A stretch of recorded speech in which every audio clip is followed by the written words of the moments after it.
All right, welcome to this Canterbury Regional Land Transport meeting. We're just, I think, Craig, you might be just the quorum. We've just got 7. So I think what we'll do is we'll kick off and we'll see where we get to with this. It's not a complicated agenda that we have in front of us. And I'll put the apologies that I have in front of me. And we're going to do something before we start, nothing to do with transport, okay? So we're going to use this opportunity to talk to you about the submission that the Mayoral Forum are putting in before on the fast track bill. I will, yeah, and I see that you've just joined David from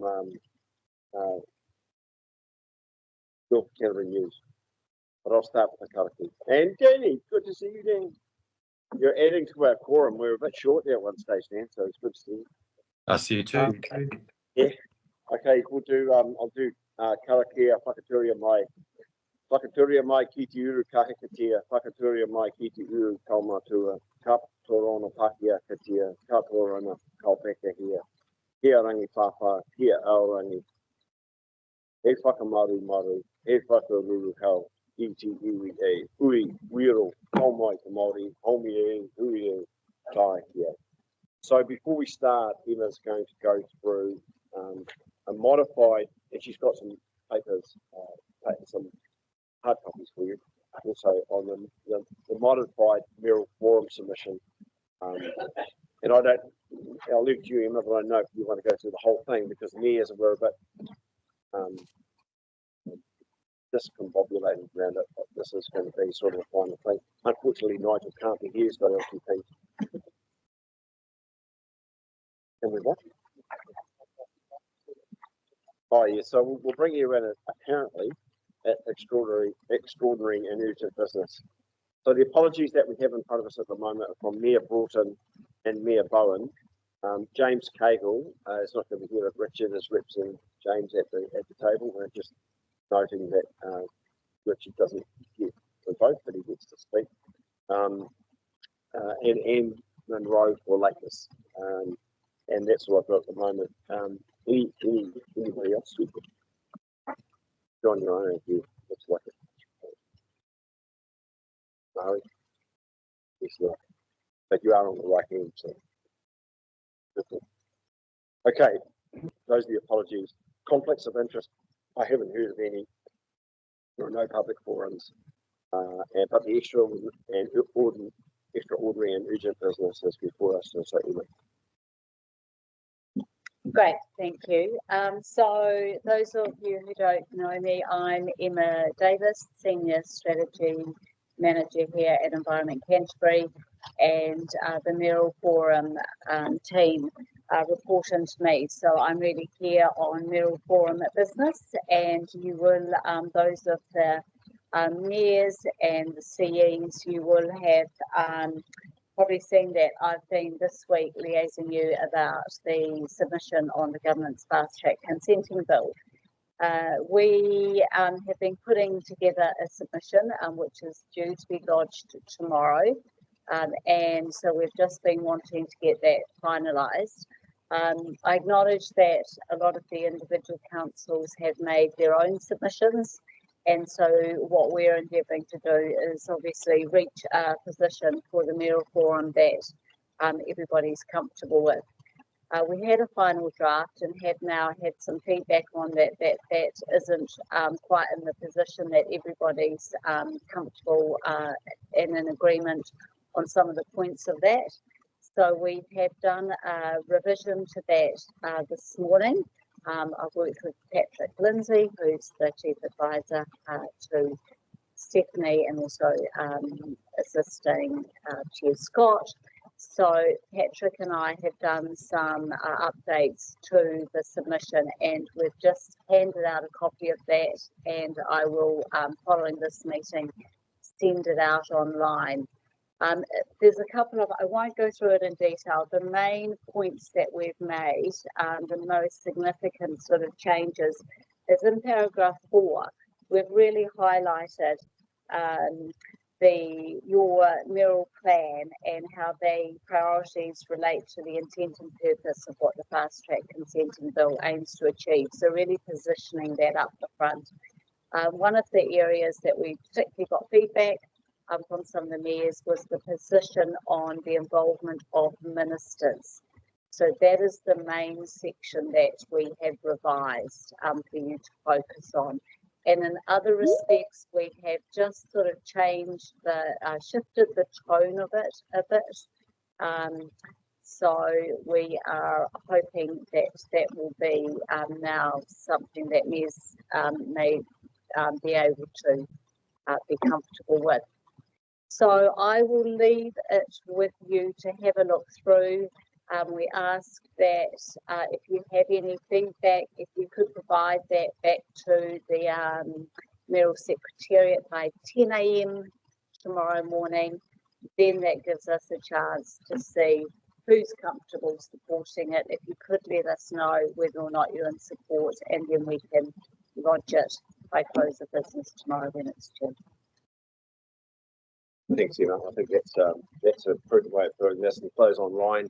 Obviously, you'll get that sent to you soon. So we've got Mayor Rowley, Mayor Gordon, Mayor Monroe, Mayor Mackle, and obviously Mayor Bowen and Mayor Broughton, who are apologies.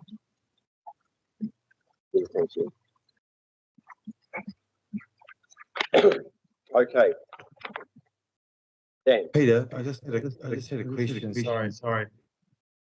I might have missed the start, but I'm just a bit confused why that's been raised here at the Regional Transport Committee, and it's a mayoral forum submission. So just was that just to take the opportunity that we were all together?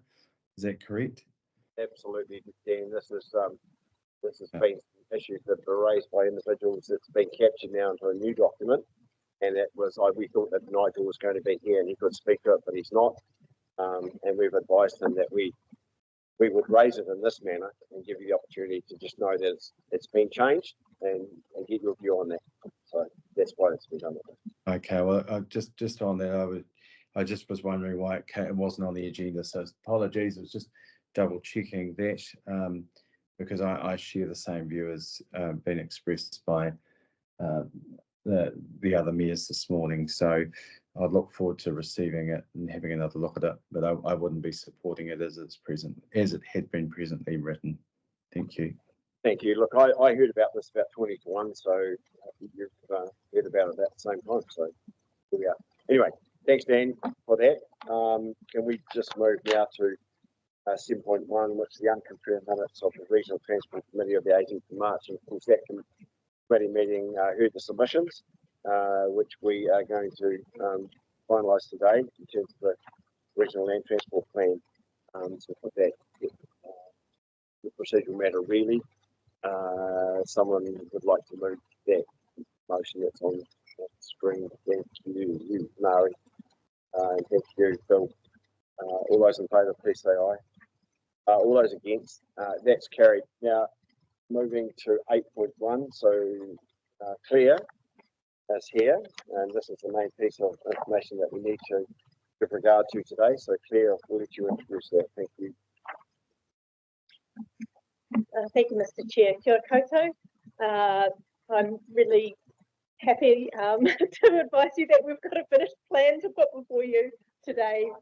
I'm really excited. It's been a long journey, and so the recommendation is that, and one of the things I have to point out with this recommendation is we've had to change some of the wording based on legal advice, because the Act doesn't have the Act under Section 14, which you guys operate, is kind of silent on what your decision is, and then there's Section 18 is what the full council does, and that says that they approve. So we've come up with the wording that you agree that the Regional Land Transport Plan meets the core requirements of being a Regional Land Transport Plan, in effect, approving the plan.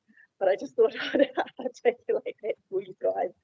And then the next part of the process is to recommend that to the Regional Council to approve without modification. And then note that once that is approved, then copies will be shared with the Ministry of Transport, Police, Whakakapi, TAs, DOC, and through libraries in the region as well. So we have taken the decisions that were from deliberations, and we had itemised changes there provided to you, and we've folded that into the PDF now. And that's been also, those changes were reviewed by the transport officers. And the paper goes through the section 14 and the aspects that the committee needs to consider that the whole process is actually achieved. And if you agree that the plan meets the 4 requirements, then it gets passed to the regional council. Is there any questions? Yeah, thanks, Claire. And can I just say before we get to where we need to get with this, well done you. You are excited about this, but you've done a pretty good piece of work.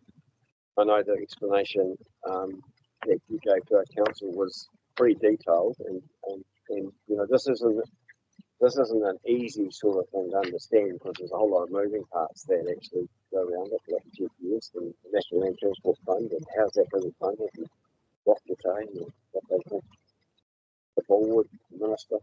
So it is a complex area, but it's really good to know that we've got people that understand it.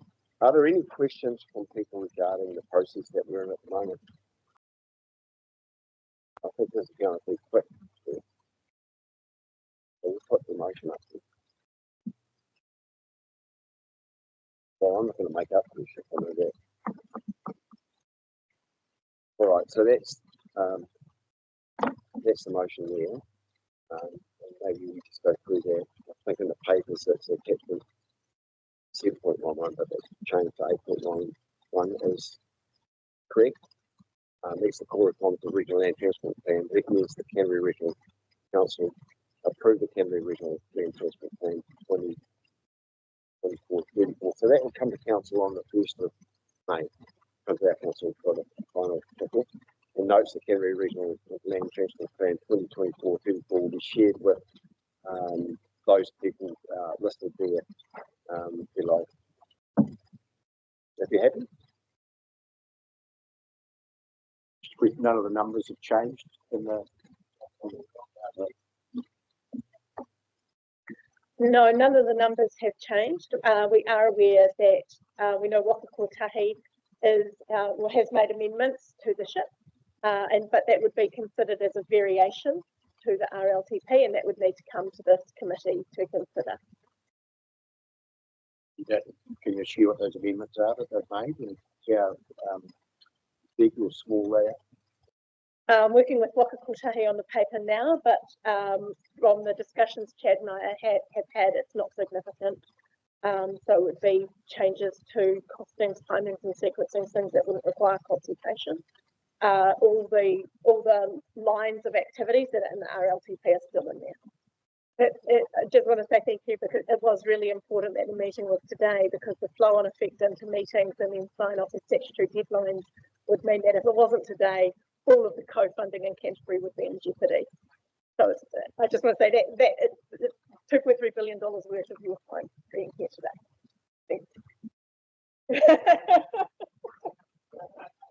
Okay, thank you. So the next meeting of this committee will be on the 30th of May 2024, and that will be with you. You're hosting that, and that's great, which will be great in the new building. I look forward to that. So just to finish, I'll do a Mihi. Karakia to finish. So Anuia, Kiki Uru, Tapa Nui o Tāne. Kia wātea, kia mama, tīna, kia ti tīnana, ki wairua, iti arataka, koira, runga, whakakari, ati, kia runga, kia tīna. Haumie, huie, tai, kia.